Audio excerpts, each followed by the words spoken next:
Ne te mets pas la pression, ça va arriver, détends-toi. C'est des petites phrases comme ça qu'on entend ou qu'on dit des fois à nos proches qui ont du mal à concevoir. Mais aujourd'hui, on a deux dames qui ont eu également du mal à concevoir au début de leur mariage. Elles vont un peu nous raconter leur histoire. C'est tout de suite.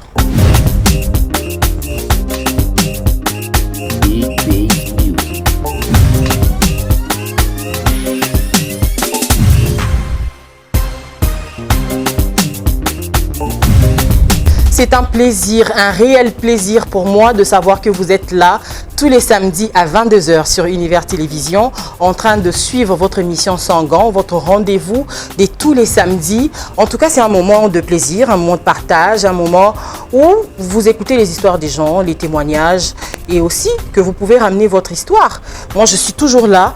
Appelez-moi, écrivez, laissez des messages sur WhatsApp, je serai là et je vais vous recevoir. J'ai dit tantôt qu'on allait parler de la difficulté de concevoir au début du mariage. Ça arrive à beaucoup de femmes et je peux dire 2 femmes sur 3 ont du mal à concevoir au début de leur mariage. On ne sait pas pourquoi, on ne connaît pas les raisons. Des fois, on nous parle de SOPK, des fois, on nous parle des trompes bouchées, on nous parle des kystes dans les ovaires. On ne sait pas exactement ce que c'est. J'aurais voulu qu'on ait un médecin aujourd'hui sur le plateau pour qu'il essaye un peu de nous expliquer ce que c'est. Mais comme on n'a pas pu avoir le médecin, ça sera certainement pour une prochaine fois. Mais aujourd'hui, on a 2 dames. Une qui a fait 4 ans avant de concevoir, l'autre a fait 8 ans. Elles vont les deux nous raconter leur histoire, comment ça s'est passé dans la famille, avec leur mari, avec la belle famille, surtout la belle famille. Hey, la belle famille. La belle famille, bon, ça, là, va bien. Hein? Mais bon, il y a des belles familles qui sont compréhensives. Hein? Voilà. Donc, je ne vous accuse pas. Je dis seulement, parce qu'après, j'ai entendu beaucoup de témoignages comme quoi, voilà, je ne vais pas le dire. Elles-mêmes, elles vont le dire, parce que moi, aujourd'hui, je ne parle pas de moi. Je commence par Madame McLean, Madame Abedi, voilà. Faut qu'on respecte les maris des gens. Madame Abedi. Bonsoir McLean. Bonsoir madame. Tu vas bien? Oui, ça va et vous? Pourquoi tu souris? Ça va? Je souris parce qu'on doit respecter les maris des gens. Oui, il faut respecter les maris des gens. En tout cas, on fait un coucou à Monsieur Abedi, là où il est en train de nous suivre. Ça va? Ça se passe bien dans ton mariage? Oui, ça va. Maman d'un mignon garçon? Bien sûr. Comment tu t'es sentie la première fois que tu as touché ton bébé? Alors, je veux dire, la première fois que je l'ai vu, enfin, je ne l'avais pas encore touché. J'ai accouché un peu consciente. C'était une césarienne, donc on a endormi les membres inférieurs. Quand elle a sorti et comme l'a montré, j'ai posé une question bête. Est-ce qu'il a des beaux cheveux? Et le bloc s'est écrié. C'est quoi ça? Et j'étais très contente. Et faut dire que en ce moment-là, précisément, je n'avais plus cette sensation d'être devenue maman, d'être contente. J'avais comme l'impression d'avoir vaincu quelque chose. Je me suis dit, tiens, il voulait que j'ai un enfant, maintenant j'ai un enfant. Dans ma tête, c'était juste le balisoussou. Tu vois, sur le moment, c'est ça qui me venait en tête. Ok. Oui. Donc, c'est comme si au défi, exactement. Je me disais, voilà, on en est là, il est là. D'accord. On va en parler tout à l'heure. Bien sûr. Madame Kayembe, au fait, quand j'ai demandé son nom même, parce que moi je connais son prénom, c'est Greta.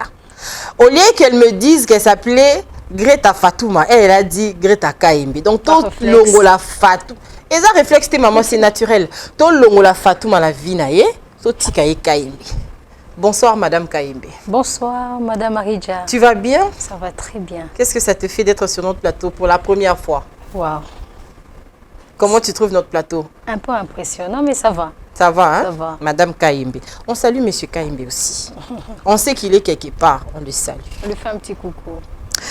Maman Greta et Maman McLean. Moi, je vais vous appeler les mamans aujourd'hui parce que je sais que c'est quand c'est compliqué pour concevoir. Des fois, on vous regarde bizarrement. Des fois, on pense que la cause, c'est toujours les femmes. En tout cas, beaucoup d'hommes, hein, dans les têtes de beaucoup d'hommes, la cause est à la cas moi si peut-être que yondo ina makam nabino, bali en famille nabino et kenda ki ezonga ki et tout ça. Donc aujourd'hui, les 2 dames vont nous raconter leur histoire. Je commence par Greta. Tu as accouché après 8 ans de mariage. Après 8 ans de mariage. Pendant les 8 ans. Au fait, après les 8 ans là, ça on va en parler vraiment à la fin. Moi j'ai besoin de savoir comment tu vivais pendant les 8 bonnes années où tu n'arrivais pas à concevoir. Est-ce que Ezaki n'a basé Mio Ezobima? Est-ce que Ezaki Hermorobo, tu sentais que bon, net si je suis enceinte ou c'était juste il y avait vraiment rien de chez rien? tu as fait des fausses couches pendant ces 8 ans ou qu'est-ce qui s'est passé vraiment? Oui, déjà, c'était très, très compliqué. Les 2 premières années, là, ça va. On est encore dans l'euphorie du mariage, la fête et tout ça. Et puis, ça retombe directement lorsqu'on constate que une année, 2 ans, et on n'arrive pas à concevoir. On s'est dit, bon, ça va aller. La grossesse viendra. Et après, 1, 2, 3, 4 ans, 5, jusqu'à la 6e année, que j'ai eu à faire la première fausse couche. Donc en 2020, j'ai fait la première fausse couche. Et puis en 2021, une seconde fausse couche. Et en 2022 que je peux avoir... Donc ça fait deux fausses couches en moins de 2 ans. En moins de 2 ans. Ok. Oui, oui. Et on consultait. On est allé voir les médecins. Et ils nous disaient que ça allait. Ça allait, on se disait on va attendre. Et lorsqu'on a eu la première grossesse en 2020, le médecin d'ailleurs il était très enthousiaste parce qu'il se disait que non, au moins il y a quelque chose qui se passe. Il y a quelque chose qui se passe, ça va aller, si ça n'a pas tenu, on va voir, on va essayer de voir qu'est-ce qui se passe, pourquoi il y a eu une grossesse et elle s'est arrêtée. Voilà. Et la grossesse s'est arrêtée après une seconde grossesse. La grossesse s'est arrêtée à combien de temps? Elle s'est arrêtée à la 8e semaine, donc pratiquement 2 mois. Ok. 2 mois de grossesse. On se dit, bon, ça va aller, on espère un peu. C'est à la deuxième grossesse, deuxième perte de grossesse que moi-même, psychologiquement, je m'étais sentie vraiment... Ça m'a bien bougé. Alors, heureusement, j'avais... à côté de moi, un monsieur, un mari, un conjoint qui m'aidait, qui m'assistait en tout, qui m'accompagnait au rendez-vous à l'hôpital. Donc, il était tout le temps à côté de moi et il me boostait, il m'encourageait, ça va aller, ça va venir et tout ça. Et pas seulement aussi le côté médical et aussi la prière a beaucoup aidé. Ça a vraiment, vraiment, vraiment beaucoup aidé. Ok. Mais moi, je veux savoir, la première fois que tu es allé à un rendez-vous, qu'est-ce qui a déclenché le fait que tu voulais aller voir un médecin pour que tu saches ce qui se passait? Donc, premièrement, c'était parce qu'on se disait une année, d'ailleurs, on va faire une petite confidence, 6 mois déjà après, 6 mois, 7 mois après, je me disais non, quelque chose n'allait pas. Alors, les gens autour de moi me disaient non, c'est trop tôt, le temps que vous puissiez être ensemble, ça prend peut-être aussi du temps, il faut attendre 1 année, il faut attendre 2 ans pour poser un diagnostic aussi chez les médecins. Même si vous allez, on vous demande de revenir 12 mois après. Donc, 1 année après, là, on se dit que vous êtes dans la même maison, avec votre mari, il y a des rapports qui se passent. Donc là, on vous dit non, attendez. Mais quand vous êtes allé pour la première fois, qu'est-ce qu'on a détecté? Bon, la première fois, j'ai fait beaucoup de médecins, beaucoup de cabinets. La première fois, c'était ça allait, il n'y a rien, rien ne se passe, ni de mon côté, ni du côté de mon mari, parce qu'on était toujours accompagnés. Alors, il faut toujours être accompagné, il faut être en couple. Et là, on s'est cerné le problème, parce que si c'est chez madame, on sait faire le suivi, et si c'est chez monsieur, on sait faire le suivi et l'accompagnement, surtout psychologique, l'accompagnement psychologique. Lorsqu'on est en couple, je peux dire vraiment que ça va et puis ça aide, ça va. Donc le médecin avait dit que vous aviez un problème, c'est ça? Non, non, le premier médecin, on n'avait pas de problème. Le premier médecin, on n'avait pas de problème. Après 1 an? Après, non, après 2 ans. Parce que le premier médecin, lorsqu'on est allé, on nous a dit que c'était trop tôt. Il ne faut pas s'inquiéter. Peut-être ça va créer une barrière psychologique. Voilà, ça va créer une barrière psychologique. Il ne faut pas s'inquiéter, il ne faut pas stresser. Ça, c'est le bon mot qu'on nous dit toujours. Il ne faut pas stresser, ça va arriver et tout. Alors que, vouloir ou pas, tu vas stresser même un tout petit peu. Tu vas toujours stresser. Ouais. Alors, mais j'ai envie de savoir ce que le médecin avait dit pour la première fois. Pour la première fois, il y avait un problème, mais c'était quoi le problème? Non, il ne nous a pas dit qu'il y avait un problème, on a changé de médecin. Et ça, c'est 2 ans déjà après. Le médecin a dit qu'il y avait un problème du côté de mon mari. Ok. Oui, voilà. C'est pour ça qu'il faut toujours aller en couple. Il avait un problème avec, on peut dire, des thèmes techniques. On est dans Sangan. Voilà, avec la mobilité des spermatozoïdes et tout ça. Et après, on l'a mis sur un traitement. Donc, on fait des examens avant, on donne le traitement et les examens après. Ok. Et ça s'est amélioré. Donc, vous suiviez le traitement, vous deux? Oui, en couple. Ok, d'accord. Bon, du côté de madame, il y avait un problème chez monsieur. Il y avait aussi un point chez madame. On a détecté le problème chez madame après combien de temps? Après 2 ans aussi. Chez toi, c'était quel problème? J'avais un problème, le souci c'était avec au niveau de ma matrice. Ok. Voilà. Et ça, c'était droué? Non, c'était inversé, c'était petit par rapport à la normale. C'était petit. Voilà, par rapport à la normale, par rapport à mon âge. Ok. Voilà. Mais quand c'est petit, là, c'est quoi? Il est médecin, dites-nous ça. J'ai besoin d'un gynécologue, pardon. Il faut venir nous expliquer ça ici. Pourquoi c'était petit?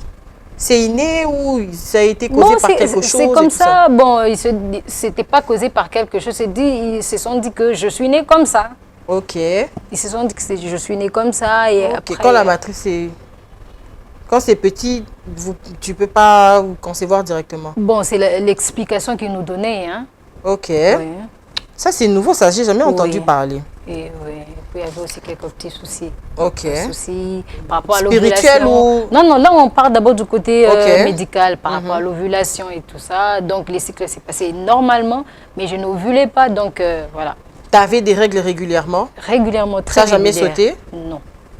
Ça, c'est nouveau quand même. Maclean, toi, tu as accouché 4 ans après. C'était quoi le problème? Bon, il faut savoir que la bonne chose dans se marier avec un mari intellectuel, c'est ça. Parce que... Ah ouais, Isaac, mon mari est un partenaire. Hey! Parce que quand on était copains... En tout cas, on vous salue, les maris, là où vous nous suivez. Quand on était copains, c'est arrivé, j'ai eu des moments où j'ai attendu mes règles pendant plus de 60 jours, 40. Et vu qu'il avait un ami gynéco, c'était... La clinique d'à côté, quoi. On partait à tout moment. Genre, c'était devenu même drôle. Je m'amuse dans le lit d'écho. Il s'allonge aussi à côté dans le même lit d'écho. Il dit, je suis fatiguée. Donc, c'était devenu notre vie. Donc, il voulait quand même savoir pourquoi ça traînait 60 jours, 40 jours, alors que j'étais pas enceinte du tout. C'est là que son ami nous disait toujours, non, t'es pas enceinte, y'a rien du tout, allez-y, tu vas bien. Mais c'est à partir du moment où on était mariés, qu'on s'est dit qu'il y avait certainement un problème. Oui. La première année, on était conscient du problème, on allait consulter et ça n'a pas tardé. Hein. Le diagnostic est tombé directement. La dame, en plus, la dame, elle était trop directe. Assieds-toi, tu as un syndrome d'ovaire polykystique. Voilà. Tu dois prendre des médicaments. Bino Boyo Karate, Zoa Kisikende, mais là. Et puis elle a même dit, en plus, Bino, jeune fille, vous aimez trop les pilules du lendemain et tout. Ça empire encore ta situation. Ah. Elle était directe, la dame. Il faut aller doucement de ce côté-là. Oui, il faut aller doucement. Elle était cash. Elle m'a dit, Bolingi comme Melango, le quoi, Ngouba. Balingi au mélanine. Pilule du lendemain. Bino. Il y a le savoir. Surtout yo. Bino. En fait, c'est dangereux pour votre santé. Ok. Pour votre santé. C'est pas pour dire que ça s'appelle. C'est devenu comme des arachides. Muta keka na kwembo ya zongi na yango atia na munoko amelima. À tout moment. C'est pas bien, surtout qu'en ce moment, on vit dans un milieu plein de perturbateurs endocriniens. On va pas aller sur les termes médicaux. Et donc voilà, le diagnostic est tombé. Et toi, tu connais ça beaucoup aussi? Le roi Ngouba. Ça, c'était au fait. Ça, je vais dire ça après. Quand on va rentrer dans l'aspect spirituel, quand on va rentrer dans les choses de Dieu, je vais te dire le terme là, c'est que tu faisais. Ok, faut continuer. Je termine la partie. Et, les parents sont en train de suivre, hein, ça te regarde. Et t'as lieu là-bas. Après le diagnostic, je suis rentrée chez moi et on a commencé à prendre... Enfin, moi, j'ai commencé à prendre les médicaments. D'abord, la première des choses, il fallait réguler le cycle avec certaines pilules parce que j'avais pris beaucoup de pilules. Elle aussi ne pouvait pas poser un diagnostic avec des horaires et tout ça déjà abîmés. Elle m'a dit d'aller prendre ces pilules-là pour tout réguler, ensuite revenir. On doit d'abord s'assurer que les règles sont régulières pour dire que tu n'ovules pas ou que tu ovules. Et donc voilà, c'est beaucoup de petites parenthèses qu'on doit d'abord soigner avant d'arriver à dire que tu ne peux pas avoir d'enfant. Parce que le SOPK, c'est quelque chose qui, on n'en guérit pas. On peut soigner les symptômes si on a besoin d'avoir un enfant. Mais au moment où on n'a pas besoin d'avoir un enfant, on va juste adapter un mode de vie sain Et voilà, on peut vivre avec. Mais toi, tu as été détecté que tu avais le SOPK, c'est ça? Exactement, à la première année de mon mariage. Ok. Et à ce moment-là, j'étais encore étudiante. On s'est dit, vu que je vais à la fac et que je n'ai que 23 ans, c'est trop. On a le temps, va à la fac, fais tes affaires. Déjà, beaucoup de gens critiquaient. Elle s'est mariée trop jeune, à sauver la ligne et tout. On s'est dit, pour nous, c'est un avantage. J'ai le temps, je peux aller à la fac. Après, on va pouvoir s'asseoir sur le traitement. Et c'est comme ça que je vais à la fac. C'est vrai que les questions, le harcèlement commençait déjà.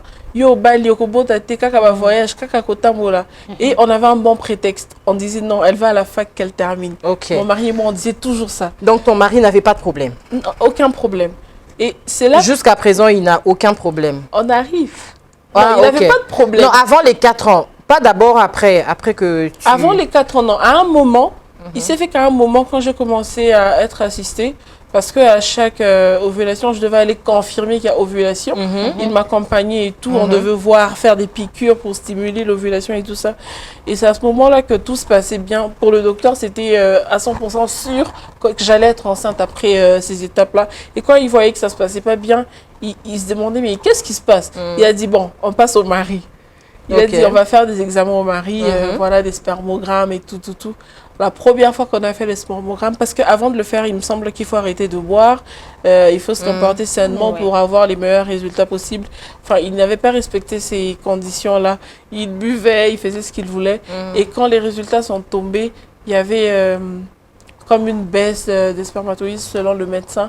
Et le médecin a dit non, mais c'est pas possible parce que ce que ça montre ici, ça veut dire qu'il s'est passé quelque chose, on va refaire. Et c'est là que tu vas faire un moment d'abstinence, pas d'alcool et tout. On a refait, c'était bon pour lui, 10 sur 10, ok. Et là, franchement, j'étais comme offensée. Hein. Et je vous jure que quand on avait dit qu'il avait un petit problème, j'étais comme un peu fière de moi. J'ai dit Toko, Kanye. Et puis, c'était le seul jour où il ne m'avait pas accompagné à l'hôpital pour prendre les résultats. Il m'a dit, je pars, va prendre toi-même. Et quand je suis rentrée, je l'appelais, viens, les résultats sont là. Il me dit, il y a quoi, pourquoi tu m'appelles au Chabon? J'ai dit, viens. Il me dit, apparemment, tu veux me narguer. J'ai dit, je ne veux pas te narguer, mais viens. Après, je lui dis, on a dit, il y a ceci, il y a ceci. Il me dit, en fait, ce jour-là, j'ai compris qu'un homme est un homme. Ça avait blessé son ego. Mais il n'a pas un problème. Impossible. Mais il a ce P4 final, mais Canada, bah oui. J'ai dit, attends, les 4 filles, tu vas les essayer pendant que moi, je suis là et tout. Non, c'est impossible. En fait, j'avais comme un petit sourire du coin. Je me disais, bref, ton cocaïne. Après, il me dit, tu veux me narguer, pourquoi ton cocaïne et tout. J'ai dit, oh, du calme, on se calme. C'est là qu'il était tellement foudrage qu'il revient à l'hôpital pour dire au docteur, comment c'est possible, en fait. Le docteur dit, non, on va refaire et tout. C'est là qu'on refait, tout va bien pour lui. Et quand les nouveaux résultats tombent, il était trop fier. Il me dit, Naïbi Sakionini. Et là, maintenant, je m'étais sentie offensée. J'avais tellement mal. Ça se confirmait toujours que c'était moi et pas lui du tout. Et c'est là que je lui dis, écoute, ça, c'est notre dernière année. Hein. On essaie ensemble. Si ça ne marche pas, vu que toi, tu es bien et tout, va faire ta vie. Moi, je fais la mienne. Ça l'avait tellement fait mal. Il m'a dit, je vais dire ça à mes parents, je vais dire ça à tes parents, je vais dire ça à tout le monde. Pourquoi tu dis des méchancetés et tout. J'ai dit, ouais, mais c'est réel, toi, tu peux en avoir et pas moi. Pourquoi on va être Pourquoi ensemble? je vais t'empêcher d'en avoir? Exactement. En fait, ça avait tellement vexé et tout. J'ai dit, bon, on laisse tomber. Bah, on a continué à vivre normalement, je suivais mon traitement, il fallait aller à l'hôpital. En fait, à l'hôpital, tout le monde me connaissait. J'en avais même tellement marre, je faisais même plus les formalités. Je suis même sûre que parfois, j'oubliais de payer tellement... C'était devenu comme c'était ma maison. On te dit juste entre.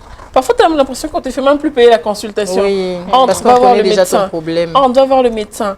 Et c'est là que je me dis, bref, je laisse tomber. Nalémie, hôpital... Quand tu t'es décidé de laisser tomber là, c'était au bout de combien de temps? Au bout de, disons...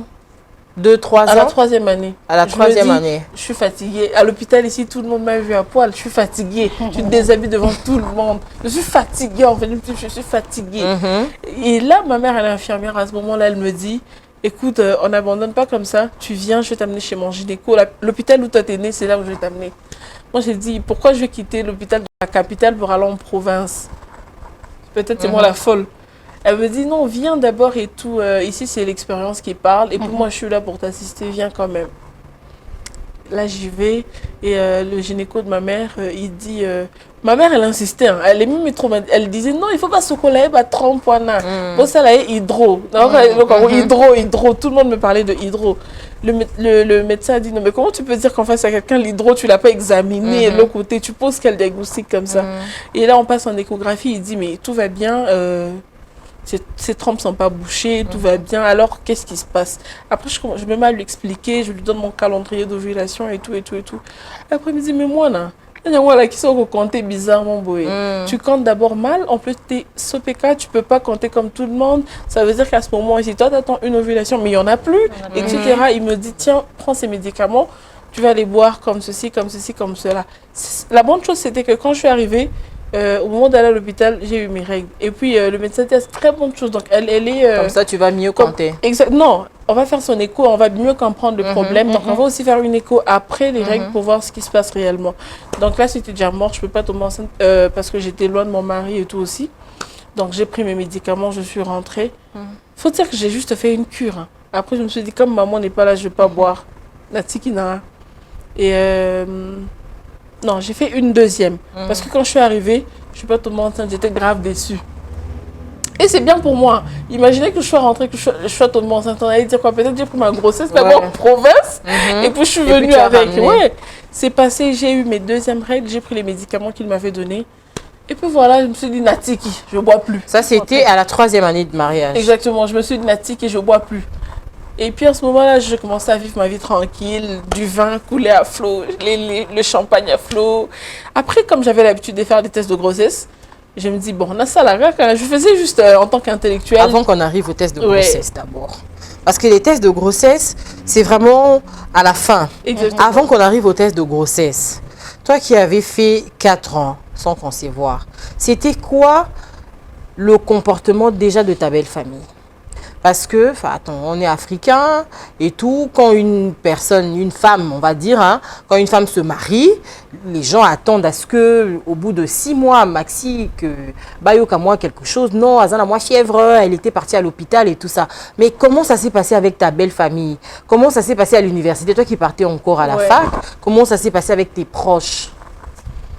Il faut dire aussi que l'effet d'avoir une âme d'enfant me protégeait un peu. Je me disais juste que j'étais mariée, j'étais chez moi. J'avais vraiment pas encore conscience des responsabilités que le foyer engage, vous voyez. J'étais très à l'aise, je vivais ma vie comme un petit papillon. Mais en fait, moi, il faut savoir aussi que je suis même pas lingalophone. J'ai grandi en province. Et les gens tout le temps venaient chez moi me demander au bandi. C'est là que je disais à mon mari, les gens me demandent tout le temps au bandi, la bandi nini. Il me dit, ah, ça veut dire qu'ils veulent savoir si tu es enceinte et tout et tout. Ça commence à me gêner. Tu reçois quelqu'un chez toi au bandi, tu te trouves dans une robe au bandi. Donc tu n'as même plus le droit de mettre une robe, on croit que tu es enceinte.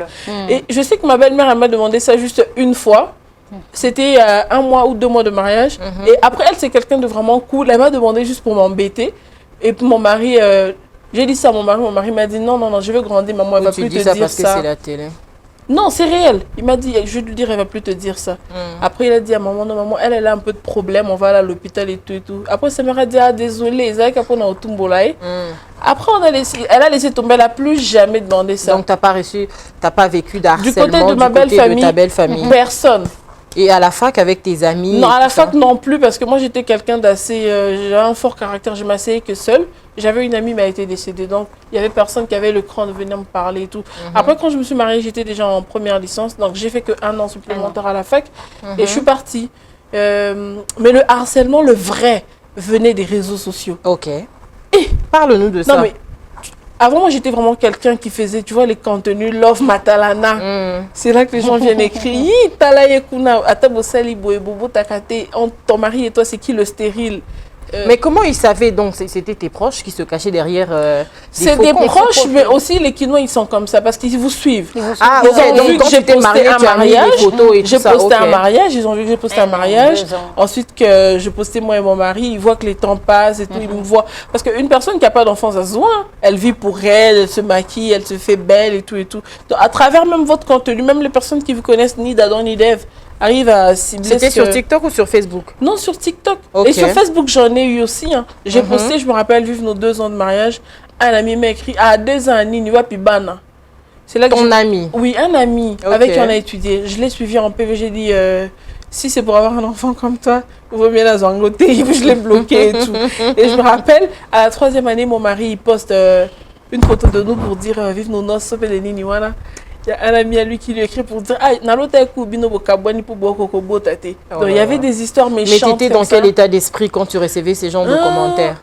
Au début, il faut dire que ça ne m'atteignait pas. Hein. Je vivais pour moi. Quand je venais dire à mon mari qu'on m'a dit un tel truc, il me disait ah, c'est bon, il a posté ma casse. Là, demain encore, je vais redoubler l'effort, je vais poster. Et à un moment, ça commençait à réellement m'affecter parce que ça devenait de plus en plus méchant. Tu bloques aujourd'hui, demain, il y a un nouveau compte. Tu bloques, demain, il y a un nouveau compte. Ça devenait beaucoup en fait. Je capturais jusqu'à ce que je me suis dit. En fait, je suis humain. Tu peux te battre quand tout ça, tu refuses, mais après, ça commençait à réellement m'affecter. Je me suis dit, mais dans quelle histoire je me suis mise là? Au bout de 3 ans, déjà, tu recevais ces harcèlements-là. Mais madame qui a fait 8 ans, comment ça s'est passé avec ta belle famille? Ou avec tes proches? À l'église aussi, hein, à l'église aussi. Parce que je suis sûre que ça là qu'il va en église. Oui. Comment ça s'est passé? D'accord, on va commencer avec les proches. Faut parler un peu plus fort. On va commencer avec les proches. C'était compliqué. Les proches, ils sont... qui posaient tout le temps des questions. Tout le temps des questions sans tact. Je sais qu'on peut vouloir poser des questions, on peut vouloir peut-être pour aider, peut-être pour qu'on peut se dire non, vois telle personne ou tel gynécologue. Ça, je peux comprendre et je recevais ça aussi comme conseil. On reçoit toujours les bons conseils. Mais la plupart, ils étaient vraiment sans tact et c'était compliqué. Compliqué pourquoi? Sans tact, ils posaient quel genre de questions? Bon, il vous dit par exemple que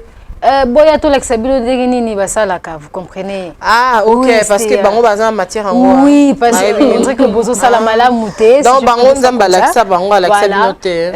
Après non est-ce que ça vraiment mobali? Est-ce que ça vraiment moi c'est vous voyez les genres ces genres de phrases comme ça et ponanini wela kikobala ozano mwana mokie, je me suis mariée aussi jeune.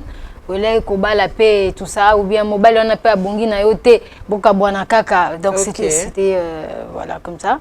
Et ça c'était tes proches? Ça c'était les proches. Et dans ta belle famille? Et la belle famille, j'ai dit merci à Dieu, j'ai des beaux parents merveilleux.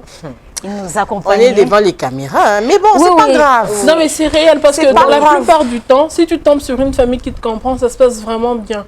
Et moi, j'ai des amis qui sont tombés sur des belles familles aussi, qui ne comprenaient rien du tout. Des belles familles qui se permettent, la belle-mère vient te dire, Yango Yobo, t'es je t'amène à l'hôpital. Par exemple, on a vu un cas comme ça à Limba. La belle maman a pris la femme de ce mari au Noyobo à l'hôpital. Donc la belle famille, du côté de la belle famille, vraiment surtout la famille restreinte.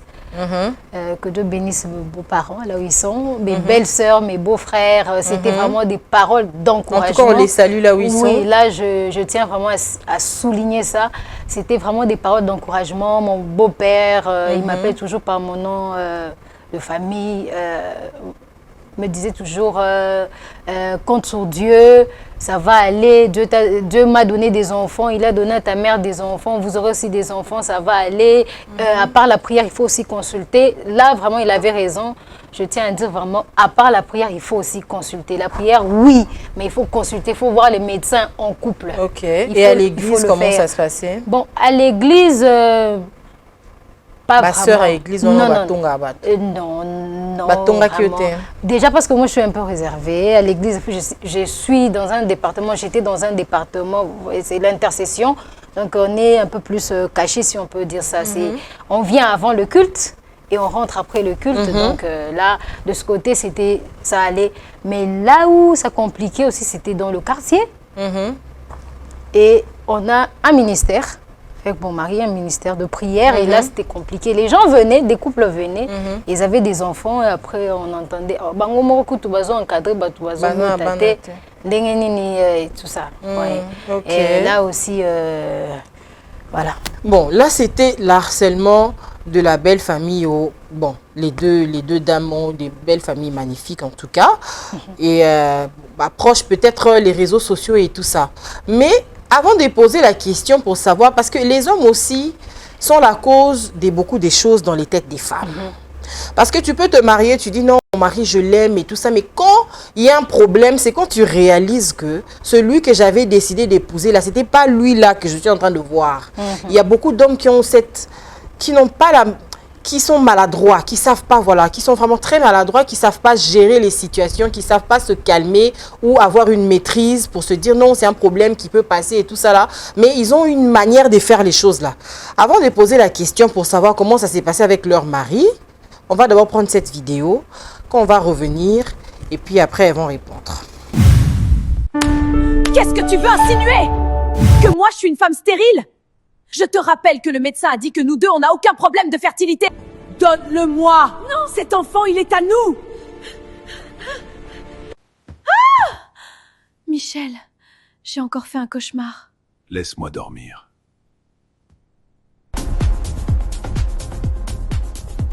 Michel, on a une surprise pour toi ce soir. Une surprise? Bonsoir, mon ex préféré. Sandra? Bien ça.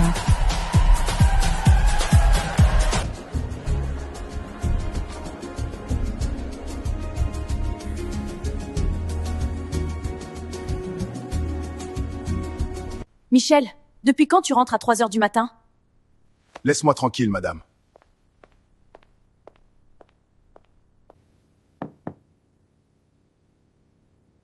Je ne veux pas manger. Allô, Mélissa? Comment tu vas? Tu fais quoi? Je suis au magasin, mais franchement, ça ne va pas. Encore Michel? Il a fait quoi cette fois? Stella, je ne le reconnais plus. Il rentre tard, ne mange plus à la maison, il est froid avec moi. Ma chérie, ça là, ça sent l'infidélité. Hein? Oui. Quand un homme change comme ça, c'est l'infidélité. Tu penses vraiment? Arrête de te voiler la face. Fouille son téléphone. Tu vas comprendre toute seule. Ne fouille jamais dans le téléphone de ton mari. Arrête de te voiler la face. Fouille son téléphone. Tu vas comprendre toute seule.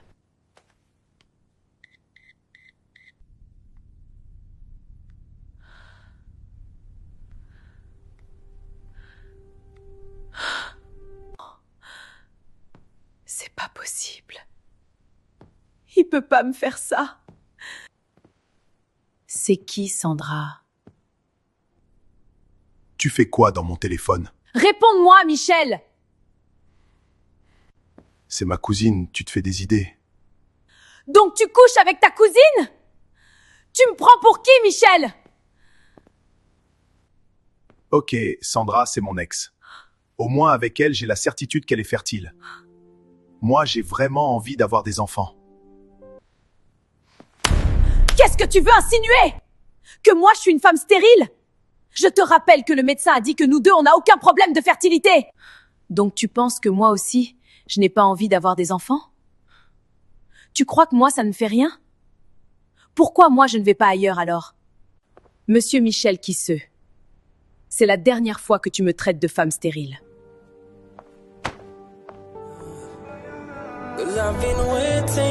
I've been waiting for you together.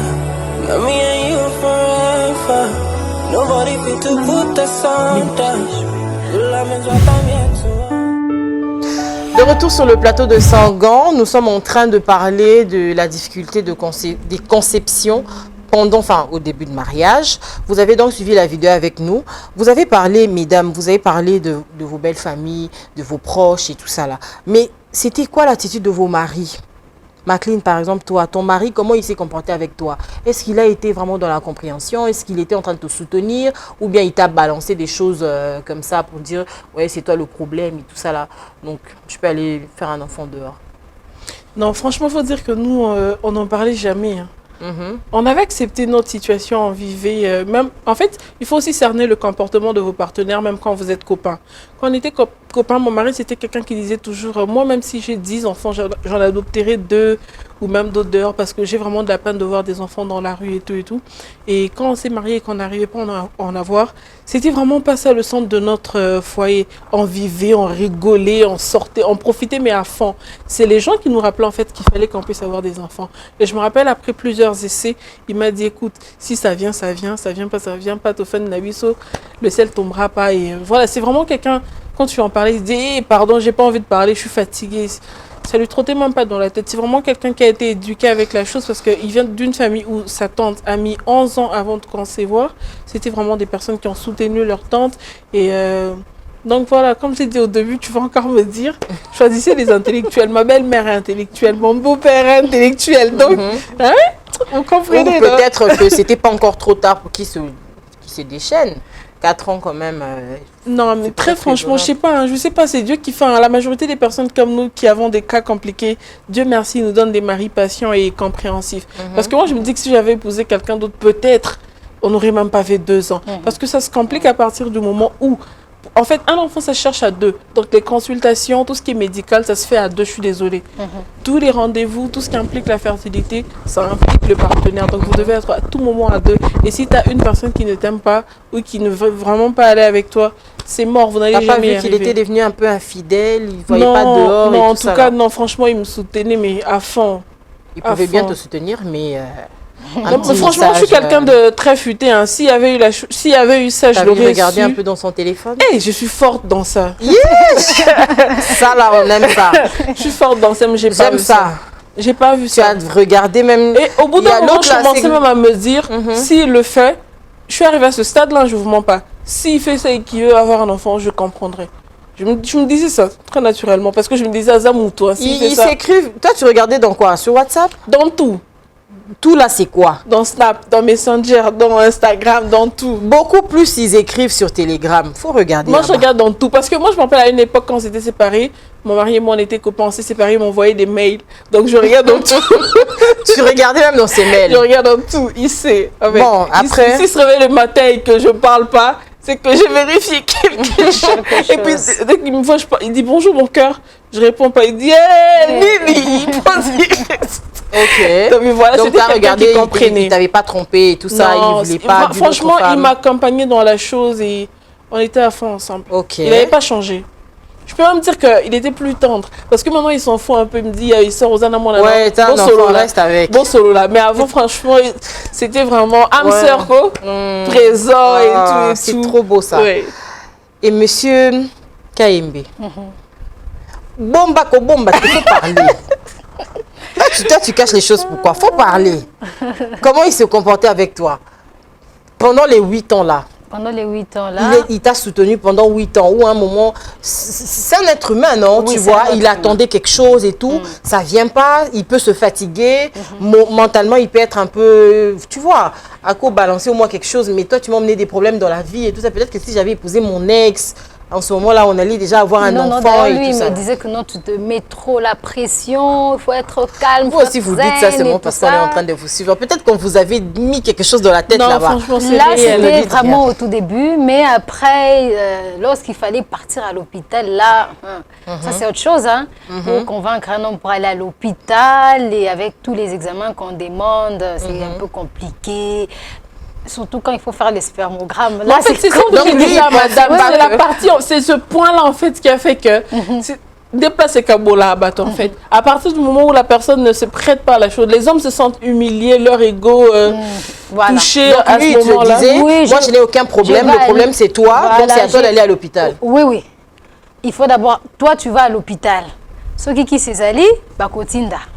Mais comment est-ce qu'on va envoyer le médicament? Tu ne veux pas te faire examiner. Après, il a compris qu'il devait aussi venir à l'hôpital, se faire examiner et tout, parce que c'est un problème de couple. On doit voir le couple. Voilà, c'était ça. Mais après, ça s'est bien passé. Ça s'est très bien passé. Il n'a pas changé de comportement. Non, il n'a pas changé de comportement. Il t'a pas trompé. Non. Il n'a pas regardé une sœur à l'église là-bas. Il n'a pas pensé à son ex. Non. Tu as vérifié dans son téléphone. Je ne vérifie pas. Donc, quand tu n'as pas vérifié, il ne faut pas dire qu'il n'a pas fait. Non, je n'accuse personne. Hein. Non. Je n'accuse personne. Je pense que la seule fois où mon mari m'a mis la pression, c'est parce que j'avais dit que je partais plus à l'hôpital, je ne faisais plus rien. C'est quand son ami qui est gynéco lui a dit, écoute mon frère, certes, ta femme est jeune, mais il faut se dire que c'est quelqu'un qui a déjà un diagnostic qui a été posé. Et le temps ne vous attend pas. Comme elle est jeune, profitez-en, soignez-vous, faites ce qu'il faut faire pour que vous ayez un enfant. Parce que vous êtes jeune, on ne va pas se mentir. Tout le monde se marie avec l'objectif de fonder une famille, d'avoir une descendance. Et c'est là que mon mari a commencé à me harceler. Va à l'hôpital, tu dois aller à l'hôpital, tu refuses pourquoi? Sinon, je vais dire à ta mère, je vais dire à tout le monde, tu ne veux pas aller à l'hôpital, tu ne veux pas prendre tes médicaments, tu fais la gamine ici et tout et tout. C'est là que je me suis décidée d'y aller. C'est la seule fois où m'a mis la pression. Mais Maclean a vraiment raison. Les partenaires, quand on a des bons partenaires à nos côtés, ça aide aussi. Ça aide beaucoup. C'est important. Ça fait combien de temps de mariage déjà? Ça, c'est la 12e année. La 12e année. Oui. Donc ton fils a 4 ans. Mon fils aura 4 ans d'ici quelques mois. Bon partenaire, je ne sais pas à quel moment ça s'est défini. Hein. Est-ce que c'est au bout de 12 ans? Dans les épreuves, c'est lorsqu'on traverse les épreuves. C'est dans les épreuves qu'on voit le bon difficile là, partenaire. très difficile là. C'est comme ça. C'est dans les épreuves. C'était pas la première épreuve et si on aura peut-être d'autres. Oui, mais au moins on sait que... Tu sais qu'il va bien se comporter. Il va bien se comporter. Ah, ok. En tout cas, gloire à Dieu. Parce que déjà, le problème d'infertilité dans un couple, c'est dur, hein? C'est très dur. C'est un problème. Il y a des maris même qui majeur. insultent leur femme. Hein? Oui, il y a des maris. Parce que nous, on a eu plusieurs couples qu'on suit et tout ça.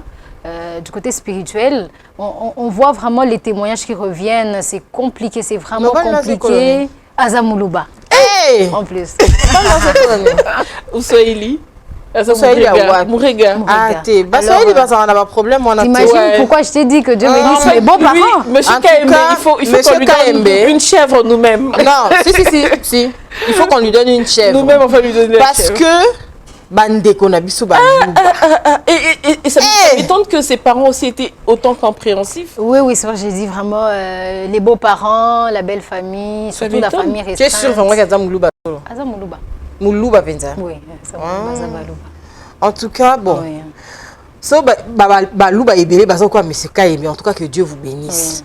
Bino Amususwana, to gérer Kanabino Sima. Les regards des gens. Mais après 8 ans, quand tu es tombée enceinte, la première fois que toi-même, on monit vraiment que tu as fait un test de grossesse ou tu es partie à l'hôpital, comment tu te sentais? Quand tu as vu que tu étais enceinte, qu'est-ce que tu ressentais? La première grossesse, on a vraiment. Là, c'était déjà après 8 ans, c'était compliqué. Et après 2 fausses couches. Et... Après 8 ans, 2 fausses couches, c'est ça? Non, avant 8 ans. Ah, avant 8 ans, mais après 8 ans, quand tu es tombée enceinte. Oui, c'est ça ce que je dis.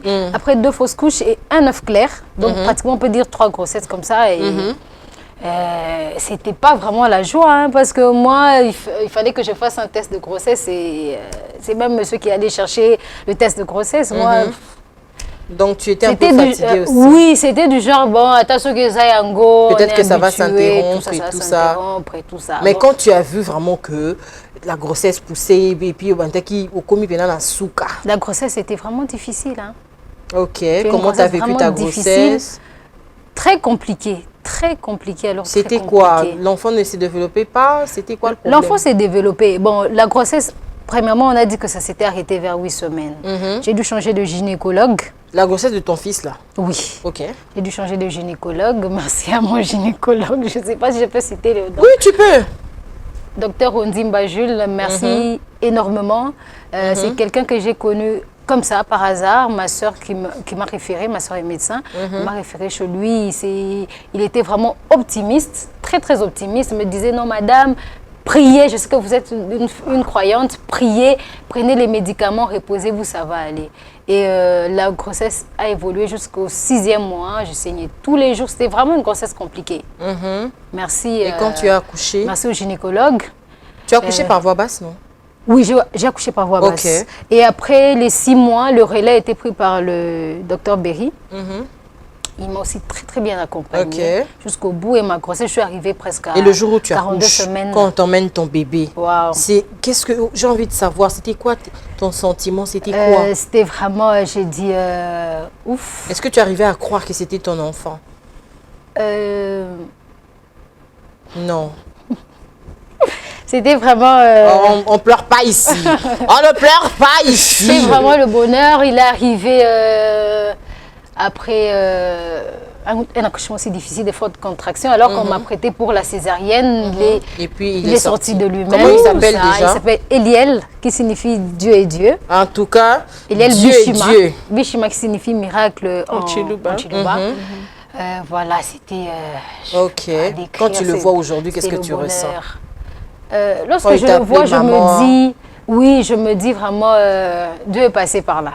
C'est ce que je me dis, voilà. En tout cas, Dieu est passé dans Dieu sa est maison. passé vraiment par là, il m'a fait du bien, c'est le soleil de la maison, il crie, il fait beaucoup de bruit. Maintenant, il casse les assiettes. Oui. Tu le tapes pas.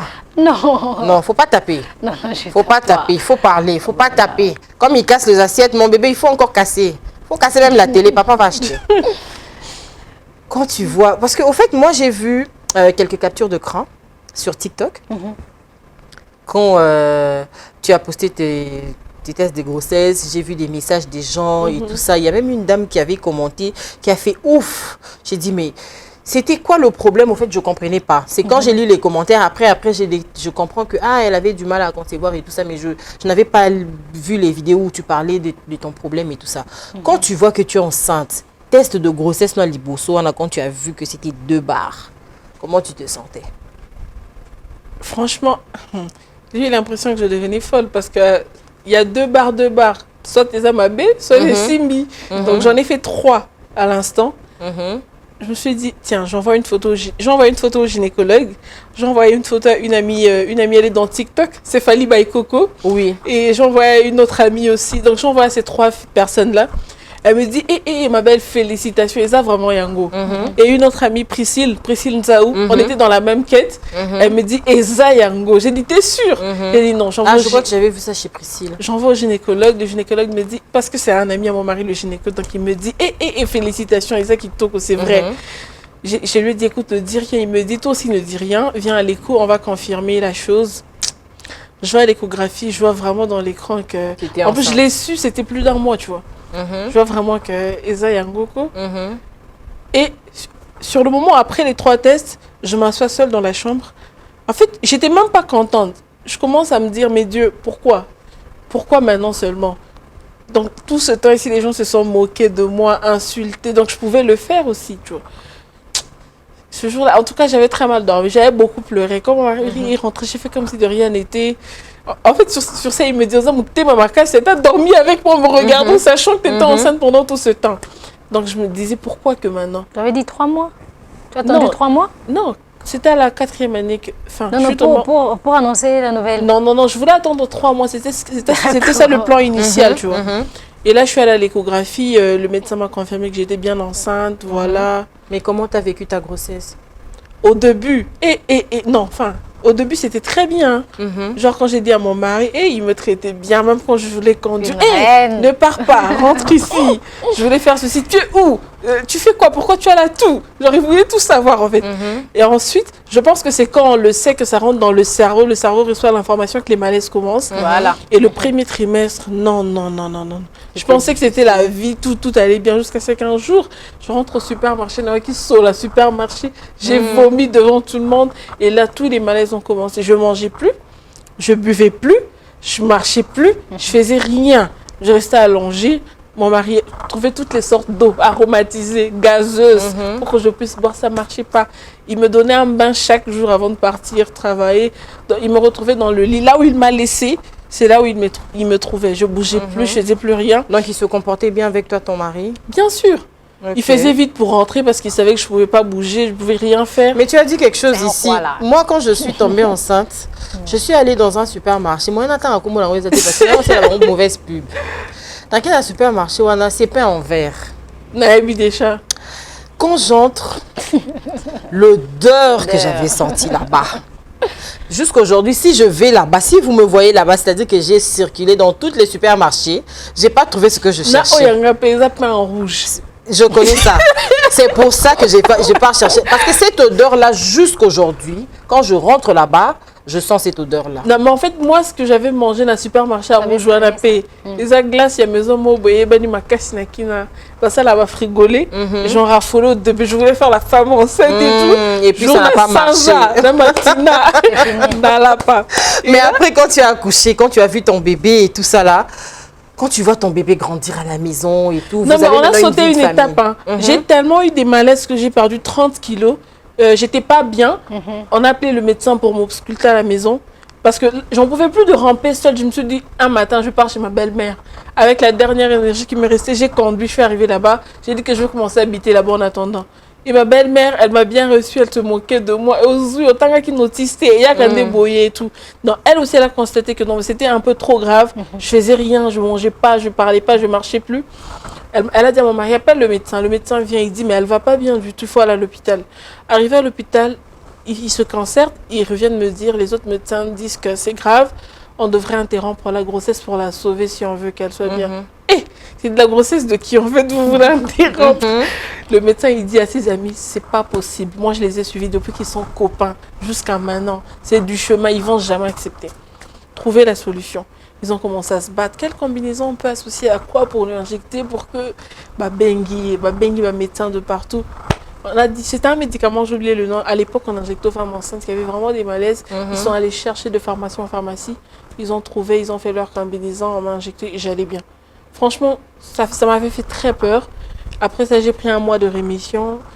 Là, j'étais sur pied. C'est là maintenant que la femme enceinte fatale est sortie. Ouais, des maintenant, quand tout s'est bien, des chambres, tout s'est bien passé jusqu'à l'accouchement. Exactement. Tu as accouché par voie basse ou non, mais par j'ai pas césarienne? accouché par voie basse. J'ai dépassé mon terme. Et arrivé à l'hôpital, le médecin me dit, bon, c'était en décembre, va passer les fêtes, reviens, et puis on va décider ce qu'on va faire. Là, j'arrive, on dit, on va déclencher. Oh, mais fait peur, on me dit que ça fait très mal au Goyoka. Je rentre dans la salle, on déclenche, rien ne se passe, il n'y a pas de douleur, je ne dilate pas du tout. Je finis en césarienne d'urgence. Et là, il faut vous dire que j'avais déjà prêté même mes publications, mes shootings de grossesse. J'ai mis dans le brouillon avec le texte. J'avais qu'une hâte qu'ils sortent et puis je balance. Parce que j'étais fatiguée du harcèlement, les moqueries, tout ce qu'il pouvait y avoir. Et quand il est sorti? Pour moi, c'était un accomplissement. On me l'a montré et puis on l'a pris, on est parti avec, on a commencé à me recoudre et tout. En fait, c'était les minutes les plus longues de ma vie.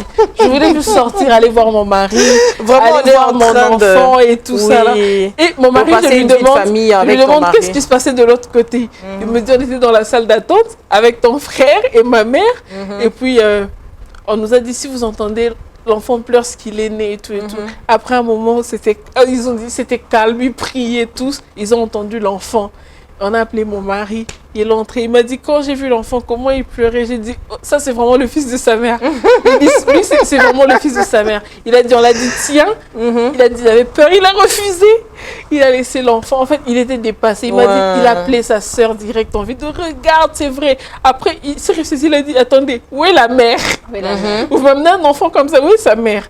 On a dit non, on est en train de recoudre et tout. Avec la vague de mortalité en couche là, il avait très peur. Il se dit l'enfant c'est bien, mais où est sa mère? On a dit on recoue, elle arrive. Et là, c'était les minutes les plus longues de ma vie. J'avais hâte. En fait, je suis sortie en marchant dans cet hôpital là. Quand tu as vu ton mari au fait? En fait, il était là devant moi comme ça. Et d'abord, il était choqué que comment je sors du bloc en marchant. Je l'ai passé, Nathalie écoute, on ne s'est même pas fait un câlin. Je suis rentrée vite dans la chambre, j'ai vu mon fils entouré, j'ai dit, c'est moi ta maman, pas eux. En fait, c'est tout ce que je lui dis. En tout cas, les témoignages, il y a tellement de choses à dire à ce sujet, mais on est en train déjà de chuter vers la fin de l'émission. Mais maintenant, là, quand tu vis avec ton enfant de la maison, il t'appelle maman déjà, n'est-ce pas? Mais cette vie de famille-là, ton mari, ton enfant et toi, là, comment tu vis ça? Qu'est-ce que ça te fait, au fait? Franchement, j'ai jamais été autant heureuse de toute ma vie. C'est vraiment quelqu'un qui... il amène tout ce qui manquait à ma vie, en fait. Il suffit que je le vois pour que mes batteries se rechargent. Tout ce que je fais, chaque minute, chaque force que j'ai dans ma vie, ça vient du fait que lui, il soit là. Tu vois, tout le temps, c'est vraiment un enfant très affectif, comme son père et tout. Il fait des câlins. Il me dit tout le temps je t'aime. Il fait des petits cœurs avec ses petits doigts. C'est trop chou ça. Franchement, c'est vraiment trop chou. C'est mon amour quoi. Même parfois je simule des pleurs, il me regarde, il me dit Colelaté, ça va aller, ça va aller, ça va aller. Il me dit Colelaté, Zomiliki, c'est vraiment un petit farceur. Donc franchement, c'est ma raison de vivre. Hein. C'est trop chou. Vraiment, moi, je souhaite à toutes les femmes d'avoir des enfants. En tout cas, ceux qui veulent. Hein. Exactement. C'est pas comme... Simone de Beauvoir qui ne voulait pas, mais à toutes les femmes qui veulent en tout Qui cas veulent et qui peuvent s'en occuper. Voilà, qui veulent et qui peuvent s'en occuper, que Dieu vous donne des enfants. Amen. Parce que ce n'est pas impossible. Avec Dieu, rien n'est impossible. Peut-être que tu es en train de nous suivre. Tu as déjà fait 5, 6 ans, même 10 ans, même 15 ans. Il faut continuer à croire. Hein? Ça va venir. C'est pas parce que ton mari a un problème ou toi tu as un problème que ça ne viendra pas. Vous pouvez avoir des sérieux problèmes même. Mais au moment où ça va arriver, même toi-même, tu seras même choqué. Donc, on est presque arrivé à la fin. On va prendre la dernière rubrique. Mais avant de prendre la dernière rubrique, on a parlé de tous ces problèmes-là ici. Aujourd'hui, vous deux, vous êtes maman. Je m'exclus parce que moi, je ne suis pas invitée. Mais on est toutes les mamans. Vous deux, vous êtes maman aujourd'hui. Vous avez des garçons. Mais quand vous aurez peut-être des filles, je sais que Dieu va vous donner des filles aussi. Quand vous aurez des filles, qu'est-ce que vous allez dire à vos enfants? Comment vous allez vous comporter avec vos enfants filles? Pour ne pas que, peut-être qu'au découvrir, apprennent à Kimoko, le temps assez à Bali, à me comprendre, j'ai ce problème, j'ai ceci et tout ça, mais comment je vais m'en sortir? Et peut-être qu'il ne va pas tomber sur des bons maris que vous avez. Peut-être qu'il sera un bon mari, mais un mari qui pourra peut-être pas gérer cette situation-là, parce que toutes les personnes ne gèrent pas les situations de la même façon. Chacun a sa façon de gérer les problèmes. Mais qu'est-ce qu'il faut justement faire avec ses enfants, filles ou même garçons, hein, on ne sait jamais. Hein. Madame, tu as 2 minutes. Alors, parle aux mamans de filles. Aux mamans des filles, ce que moi et mon mari, on se dit, si on a une fille aujourd'hui, même un garçon, ce que les parents doivent faire, c'est anticiper en fait. Il faut prévoir le futur de vos enfants. Tu as une fille, tu sais qu'elle va avoir des seins, elle va avoir des menstrues, elle va avoir une période de puberté, etc. Il faut anticiper. Ne dis pas à ton enfant que non, oh, tu vois. Ne dis pas à ton enfant que ça va bêter aux oiseaux. Mais ça, c'est des trucs vraiment À l'ancienne. Dites les termes, parlez sincèrement à vos enfants, installez une véritable relation de confiance, faites le suivi, notez pour vos enfants le jour de leur menstru. Quand tu es avec elle, expliquez-leur comment ça se passe. C'est quand il y a des rapports qu'il y a un enfant, il y a fécondation, etc. Dites les vrais mots, essayez de savoir est-ce qu'elle a mal quand elle a ses règles, essayez de savoir combien de temps elle a attendu avant d'avoir les prochaines, anticipez, amenez-la à l'hôpital. C'est pas à son futur mari de détecter ce qu'elle a pour soigner. C'est aux parents d'anticiper, de prendre soin de la fille. Quand vous mariez votre fille, vous mariez une personne accomplie. On estime qu'elle a fait ses études, elle a un travail, elle va bien mentalement, physiquement et tout. C'est comme ça qu'une fille doit aller en mariage. Sinon, à quoi ça servirait les dots excessifs qu'on demande pour une personne qu'on doit encore amener à l'hôpital? Et même les garçons, anticipez, voyez avec votre garçon de quel groupe sanguin il est. Il ne va pas aller s'engager avec une fille d'autrui à Santé, à SS. Ça ne se fait pas. C'est des choses qu'on est censé savoir. Je pense que notre génération doit mettre en ordre des choses, ça doit s'arrêter maintenant. Moi, j'ai une amie qui a une famille avec 4 enfants drépanocytaires. Ils meurent l'un après l'autre. Quand elle demande à ses parents pourquoi, on était amoureux. Ça, c'est du sabotage. Ah, ça. Donc, apprenez à parler avec vos filles. Exactement. Il ne faut pas seulement vérifier, est-ce que tu as vu tes règles, c'est moi? Parce que tu as peur, au fait, quand elles seront enceintes, ton mari va te chasser. Il ne faut pas avoir peur qu'on te chasse. Il faut parler avec l'enfant. Il faut dire les termes. Il faut expliquer à l'enfant. Garçon comme fille. Voilà. Il faut dire les mots. Il ne faut pas commencer à nous dire des choses. Maman, parle à une maman qui est en train de te suivre. Toi, tu as un garçon aujourd'hui qui a 4 ans. Peut-être que demain, tu auras une fille. Comment tu vas faire avec ta fille? Parle avec une maman là qui est en train de te suivre. Comme Maclean a dit, il faut être là pour nos filles et pour nos garçons aussi. On ne va pas à l'hôpital seulement lorsqu'on est malade. Il faut amener les enfants à l'hôpital, même pour les contrôles. Là, on sait savoir, il y a tel problème, on sait les déceler à l'avance et on sait comment les suivre et les traiter.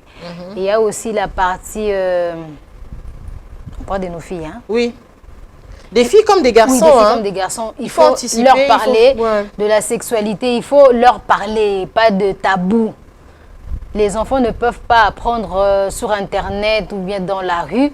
Ils doivent apprendre dans nos maisons. Qu'on mette de côté la honte et tout ce qui va avec. C'est l'avenir de nos enfants, c'est leur santé. Et lorsque les filles se plaignent d'avoir mal lorsqu'elles ont leur menstru, on les amène voir le gynécologue. Ok. C'est vraiment important pour D'accord. le SOPK, l'endométriose et tout ça. Merci beaucoup. Parce qu'il y a des filles aussi qui découvrent elles-mêmes hein, et elles se décident de se faire soigner elles-mêmes à l'absence même de sa Voilà. mère. Elle habite avec sa maman dans la même maison, mais sa maman ne sait pas que sa fille a des problèmes parce que tellement elle n'est pas impliquée dans la vie de sa fille. On va prendre cette dernière rubrique et puis on finit juste après. C'est la dernière rubrique de l'émission parce que ça va faire que 2 minutes et puis après on finit. C'est juste, je vais vous poser une question, vous répondez par oui ou non, ou vrai ou faux, quelque chose comme ça. Aujourd'hui, la responsabilité des manques d'enfants, Maclean, dans un couple, revient à qui? Aux deux partenaires. Ok. Au cas où tu n'arrives pas à concevoir et que tu n'en as pas au bout de 10 ans, 20 ans, 15 ans de mariage, est-ce que c'est un motif de divorce? C'est pas un motif de divorce. Non, donc c'est pas un motif de divorce. C'est pas un motif de divorce. Faut pas divorcer parce que vous n'arrivez pas à avoir des enfants. C'est vrai, quand on dit on se marie pas pour avoir des enfants, les gens pensent que ce sont des belles phrases. Non, c'est pas des belles phrases parce que quand tu as rencontré quelqu'un, tu sais pas, aujourd'hui elle peut être mince comme Greta, demain elle peut devenir comme moi et puis le jour d'après elle devient 30 kilos même. Apouchou, comme Maclean. Donc ça peut aussi arriver dans notre état de santé, tu vois, mentalement, physiquement et tout ça, on n'arrive pas à le faire. Faut pas dire, parce que les deux dames qui sont là, j'ai pas vu des barbes sur leur menton, hein, mais c'est pas parce que seulement j'ai la barbe. Je viens de couper. Mais c'est pas comme pour moi, ma chérie. C'est pas comme pour moi. Il faut même voir par là. Non, Donc, mais après, on a des symptômes totalement différents. Il y a des symptômes différents. Oui. Hein? Donc, c'est pas seulement parce qu'on a de la barbe ou parce que non, ça arrive. C'est vraiment un médecin qui pouvait bien nous expliquer beaucoup de symptômes. Mais je pense que la prochaine fois, on aura un gynécologue qui va bien nous en parler. C'était un plaisir de savoir que vous étiez là en train de nous suivre. Il y a beaucoup qui m'appellent après l'émission. L'émission passe à 22h. Quand vous appelez après 22h, là, vraiment, vous-même, hein? Laissez des messages sur WhatsApp, laissez des messages sur Instagram ou sur Facebook. Merci beaucoup, mesdames, d'être passées sur notre plateau, parce que c'est rare d'avoir des dames qui sont capables de donner leur témoignage, de parler de leur propre vie, parce qu'on n'a pas parlé des vies des autres, on a parlé de votre vie, de vos expériences. En tout cas, merci beaucoup. J'espère que ça ne sera pas la dernière fois. Tu passeras encore sur notre plateau. Bien sûr, avec plaisir. Cette fois-là, on aura un sujet des songi. Et Greta, je pense que monsieur ne va pas refuser, tu vas encore venir. Oui. Donc, merci beaucoup. C'est la fin de l'émission. On se retrouve le samedi prochain avec le même plaisir. Bisous.